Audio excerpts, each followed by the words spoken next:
ఈరోజు అంకులు వస్తున్నాయి కదా,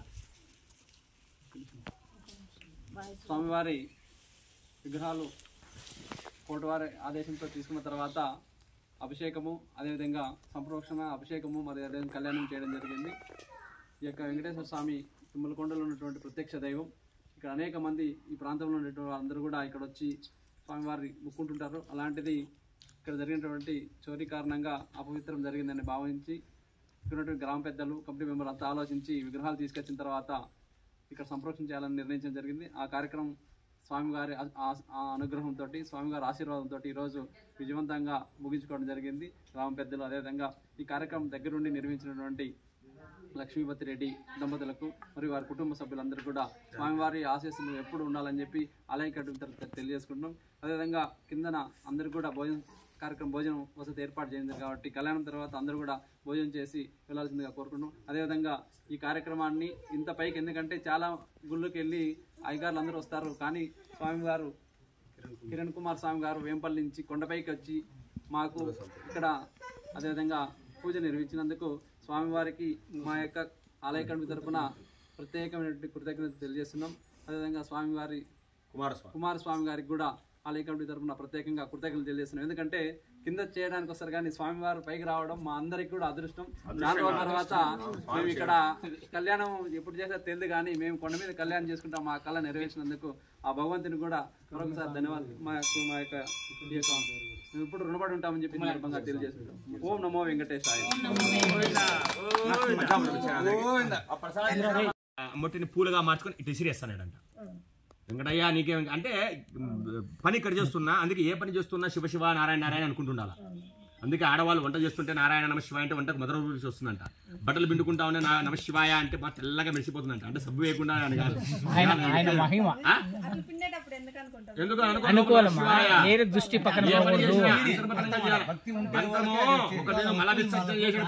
శివాయ అనుకున్న తప్పు లేదు, బయటికి చెప్పకూడదు.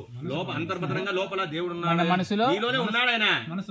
నువ్వు అనుకుంటున్నావు నువ్వు యాడికి పోయినా ఆఖరికి మనం విసర్జించే మలంలో ఉండే పురుగులో కూడా ఉన్నాడు ఆయన. ఆయన బయటికి వెళ్ళిపోయాయంటే శరీరం ఏం తేడా ఉండదు. అందుకే బయటకు బయటేసినాక దీనికైనా పట్టు చీరలు కట్టింది, దీనికి బంగారు ఆభరణాలు వేసింది, దీనికి పెరంలో కూర్చుంది అనుకుంటాడు జీవుడు. బయటపడేస్తాడు. లోపల ఉన్నంతసేపే శివం, బయటకు వెళ్తే శివం అయిపోయింది. కాబట్టి ఆ విధంగా బంగారు పూలతో రోజు కూడా అభిషేకం చేస్తున్నాడు ఆయన. చేస్తున్నాడు. ఇక్కడ ఈయన ఏం చేస్తున్నాడు, తొండమాన్ చక్రవర్తి బంగారు పూలతో అభిషేకం చేస్తున్నాడు. ఇక్కడ ఈయన ఏం చేస్తున్నాడు, మట్టితో చేస్తున్నాడు. ఈయన మరుసటి రోజు పోయేసరికి ఆ బంగారు పూలు మట్టి పూలు అయిపోతున్నాయి అక్కడ కొండ మీద. ఈయన ఏం చేశాడు, తొండమాన్ రోజున బంగారు పూలతో అభిషేకం చేస్తున్నాడే, ఏంది దీనికి కారణము కనుక్కుందామని గూఢాచారాలు పెట్టాడంట. ఏమైనా అక్కడ ఉండే పరివారం తీసుకుపోతున్నారా, పురోహితులు తీసుకుపోతున్నారా, ఎవరు తీసుకుపోతారని అని ఎంత చిక్కినా కూడా, ఎన్ని కాపలాలు పెట్టినా ఎంత చేసినా అంతు చిక్కలే రాజుకు. సరే ఏమయ్యా అని ఆయనకు మనోవేదన పెరిగిపోయింది, నా పూజలు ఏమైనా లోపం ఉంది ఇంకా లాస్ట్కు అని దిగులు పడికి పనుకోనుకోండి. అప్పుడు వెంకటేశ్వర స్వామి కల్లోకి వచ్చాడు. ఆయన భక్తుడే కదా, వచ్చి తొండమాన్ చక్రవర్తి నువ్వు భక్తిగా చేస్తున్నావు, కానీ నీకన్నా మించిన భక్తుడు ఒకడు ఉన్నాడు అక్కడ, భీముడు అనేవాడు. వాని భక్తి ముందర నీ భక్తి నిలబడలేకపోతుంది, అందుకే ఆయన పూజ బాధపడద్దు అని తెల్లవారితోనే పోయి తొండమాన్ చక్రవర్తి చూస్తే పూజ చేస్తూ ఉన్నాడు. అంటే అర్థం ఏమిటంటే ఇక్కడ భక్తి ముఖ్యము. నేను బంగారు పూలు ఇచ్చినానా, తర్వాత నేను అభిషేకాలు చేసినానా, నీ మనసు అక్కడ భగవంతుని దగ్గర లేకపోతే నువ్వు ఎన్ని దీపదీపనైవేద్యాలు చేసినా స్వామి స్వీకరించాడు. నేను ఇన్ని పూలు తెచ్చినా, ఇవన్నీ పువ్వు సృష్టించినా పండు సృష్టించిన నువ్వు నేనేం పుట్టించలే, అన్నీ ఆయన ఇచ్చినవి. అందుకే ప్రతి క్షణం భగవంతుని మనం రుణపడి ఉండాలి. నువ్వు పీల్చే గాలి, తినే ప్రతి గింజ భగవంతుడిచ్చిన భిక్ష. అందుకే బిడ్డ పేరు పెట్టి పిలిచిందైనా, విశ్రామ కేలినైనా, పద్యగద్య గీత భావార్థములనైనా కమాలనయుతలవ కలువహరము అంట. అంటే ఏదైనా ఇప్పుడు మనము నారాయణ నమశివాయని విడప్పుడు ఎట్లా అండం, ఆ చెత్త సీరియళ్ళు చెత్త సినిమాలు బ్రహ్మాండంగా చూస్తాం. అందుకే బిడ్డ పేరు పెట్టి ఆడవాళ్ళైతే లలితాదేవి, లక్ష్మి, సరస్వతి అని పేర్లు పెట్టి పుణ్యం తెచ్చుకునేవాళ్ళు. అలా పిలిచి మగపిల్లడైతే నారాయణ, శివయ్య, రామ అని పేర్లు పెట్టుకునేవాళ్ళు. ఇప్పుడు అది కూడా లేకుండా పోయింది. ఇప్పుడు లిల్లీ, పిల్లి, చిల్లి అని పేర్లు పెట్టుకుంటున్నారు. కాబట్టి అట్లా భగవంతుని నామము తలుచుకొని భగవన్ నా సాన్నిధ్యానికి చేరుకున్న వాళ్ళు చాలా మంది ఉన్నారమ్మా. కార్తీక పురాణంలో రోజు చదువుతాం కథలు, ఎందుకంటే సమయం అవన్నీ చెప్పాలంటే సమయం ఉండదు. కాబట్టి రోజు ఒక కథ చెప్పి వింటున్నాం. అంత అద్భుతంగా జరిగింది మన సంస్థ. కాబట్టి భగవంతుని తలుచుకోకపోతే జన్మ వృధా. ఈ నోరు ఇచ్చింది 84 లక్షల జీవరాశులు జీవిస్తున్నాయి భూలోకంలో. కోడి, పిల్లి, మేక, కుక్క, పక్షి, పాము, పిల్లి, ఇట్లాంటి పురుగులు అన్నీ కూడా 84 లక్షలు జీవిస్తున్నాయంటే భూమి మీద. ఏ జీవికి బుద్ధి జ్ఞానం మనిషికి మాత్రమే ఉద్ధరింపడానికి ఇచ్చాడు వాక్కు. అనవసరం వాగుతూనే ఉంటుంది మాట. ఊరికి వచ్చింది కదా మాట, లౌల్యం అంటారు. ఆ మాటకు చాలా విలువ ఉందమ్మా. ఇక్కడ విశుద్ధ చక్రం అని ఉంటుంది. మీ వాడుక భాష చెప్పాలంటే థైరాయిడ్ అంటాం, అర్థమైందా? అది కన్నా బ్లాక్ అయిననుకో థైరాయిడ్ వస్తుంది. అనాహత చక్రం అని ఉంటుంది, అది బ్లాక్ అయిందంటే గుడి జబ్బులు వస్తాయి. ఇవన్నీ ఉన్నాయి. స్వాదిష్టాన చక్రం ఉంది, అది బ్లాక్ అయిందే మూత్రపిండాల వ్యాధులు వస్తాయి. ఆ చక్రాలన్నీ కూడా ఎప్పుడైతే నిష్ఠగా గరిష్టంగా 7 చక్రాస్ మూలాధారం నుంచి సహస్రారం వరకు ఉంటాయి. బ్రహ్మరథం తెరుచుకుందనుకో మొత్తం ఎనర్జీ అంతా లోపలికి వెళ్ళి చక్రాలన్నీ క్లీన్ అవుతాయి. కాబట్టి అవన్నీ ఇప్పుడు లలితా సహస్రనామంలో ఇవన్నీ వస్తాయి. అంటే అద్భుతంగా ఈ విశుద్ధ చక్రం ఎప్పుడు అబద్ధాలు ఆడడము, మాటలు మాట్లాడడము, ఇవన్నీ ఎప్పుడైతే చెప్తున్నా బ్లాక్ అయిపోతుంది. కాబట్టి అందుకనే మనము భగవన్ నామస్మరణ ఉచ్చరిస్తూ ఉండాలి. అందుకే ఎప్పుడు చెప్తుంటారు, మన కరోనాకు ముందు ఒక పెద్ద ఆయన ముసలాయన 90 ఏళ్ళంట, ఆయనకు ఏదో వ్యాధి వచ్చి హాస్పిటల్ పాలైనాడంట. మన వాళ్ళు కొడుకులందరూ పోయి హాస్పిటల్ చేర్పించారంట. చేర్పించేసరికి ఆయన ఊపిరాలే. దాంతో డాక్టర్ ఏం చేశాడు, వెంటిలేషన్ పెట్టాడంట. వెంటిలేషన్ పెట్టి పొద్దున ఆయనకు ఇంకా భగవంతుడు ఆయుష్ ఇచ్చాడు. ఇచ్చేసరికి బతికినాడు. బతికేసరికి కానీ ఒక 50,000 బిల్లు వేసాడు డాక్టర్. పెద్ద ఆయన నువ్వు బతికినావా అని డాక్టర్ వచ్చి శుభవార్త అని ఇట్లా శబాస్ అన్నాడంట. అనే బిల్లు గురించి ఆయనకు తెలిసింది పెద్ద ఆయనకు. కానీ బోర్ని ఏడిచాడంట. ఎందుకే ఏడుస్తున్నావు బిల్లు గురించి అంటే, ఏమి లేదయ్యా, నువ్వు గంట రాత్రి ఊపిరిచ్చి ఆక్సిజన్ ఇచ్చి 50,000 బిల్లు వేసినావే, 90 ఏళ్ళ నుంచి ఆక్సిజన్ ఇస్తున్నాడు పరమేశ్వరుడు, నేను ఏమి ఇవ్వాలయ్యా, ఎంత ఇవ్వాలయ్యా నేను? మనం ఏం చేస్తున్నామంటే ఈ ఊరికి ఇచ్చి పిలిచి శ్వాసిస్తాన్ని ఎట్లా ఎవడిచ్చినాడు? పరమేశ్వరుడు ఇచ్చాడు, భగవంతుడు ఇచ్చాడు. నువ్వు 3 పూట్ల తింటున్నావు, నేను సంపాదించిన అనుకున్నా, నేనెవడు? ప్రతినిత్యము పోయి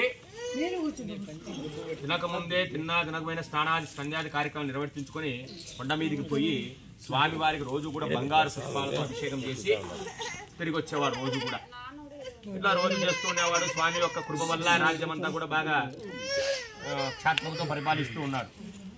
అక్కడ ఆ ఊరి పక్కనే ఒక కుమ్మరివాడు ఉన్నాడు. వాడు భీముడు అని పేరు. యథార్థంగా జరిగిన కథ మరి శ్రీనివాస కళ్యాణం.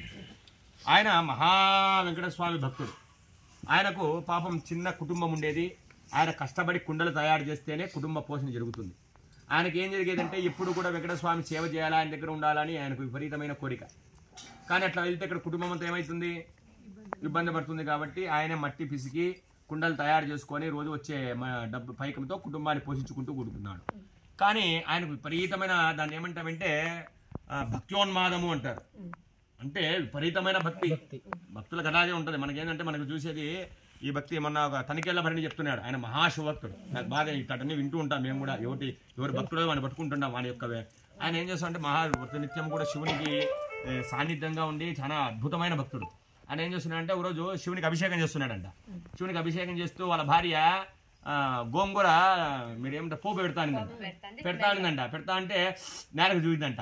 బాగా అటుపోయిందంట మనసు. ఒరే నాది నిజమైన భక్తి అనారా? వాళ్ళ గోంగూరకు నేను బలహీన పడినానే ఇక్కడ స్వామిని సేవ చేస్తూ, ఇది భక్తి అన నిజంగా నటిస్తున్నామా భక్తి అన్నాడంట. అట్లుంటుంది మన భక్తి. అంటే ఆయన అంతగా ఆయన చెప్పుకున్నాడు. కానీ ఆయన కూడా తనిఖీల మహాశివభక్తుడు. కాబట్టి ఇవన్నీ మేము గమనిస్తుంటాం. మన భక్తి ఎంత స్థాయిలో ఉందని నేను పరీక్ష చెప్తుంటా. కానీ నేను బేజీ చేసుకుంటా. ఒక్కోసారి ఆలోచన పక్కకి వెళ్ళిపోతుంటాయి. ఆ స్వీట్ బాగుందా, ఈ కూర బాగుందా అని. అది భక్తి కాదు. అంతకన్నా రుచికరమైంది భగవంతుని నామం. అందుకే కదరీ ఖర్జూరానది కదలకుండా నీ నామం ఎంతో గొప్పదిరా అని రామదాస్ చెప్పినాడు. కాబట్టి అటువైపు మనసు వెళ్ళకూడదు. ఎప్పుడు కూడా భగవంతుని వైపు వెళ్ళాలి. అది అందుకే పరమాచార్యుల వారు కంచి పీఠాధిపతి, వైరాగ్యం చెందిన వాళ్ళు రోజుకు ఒక పూటే భోంచేస్తారు. మనలాగా సాయంత్రం ఎప్పుడో టైం అవుతుంది కదా, ఇప్పటి నుంచి వదినా ఏం చేస్తాం, వదినా తాలింపు చేస్తాము, ఈ గోంగూర చేస్తాము, ఆడపిల్ల పానీపూరి తెచ్చుకుందామా, ఇది తెచ్చుకుందామా, ఇన్ని ఆలోచన జిహ్వా చేపలేమన్నమాట. సన్యాసులు అట్లుండారు.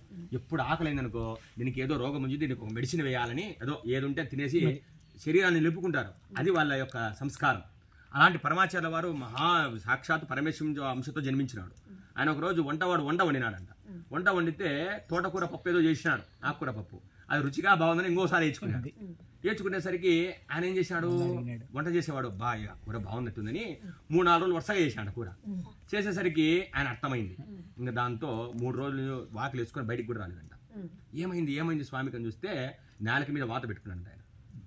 ఆ రుచికి నేను బలహీనైనా, నేను సన్యాసిని అయి ఉండి నేను ఈ యొక్క సంస్కారాన్ని నేను అంత అద్భుతంగా ఋషులు ఉన్నారమ్మా. ఇప్పుడు మనం ఏం చేస్తామంటే వాస్తవంగా ఏంటంటే ఒక బ్రహ్మచారి అంటే పూర్వం ఎలా ఉండడు తెలుసా,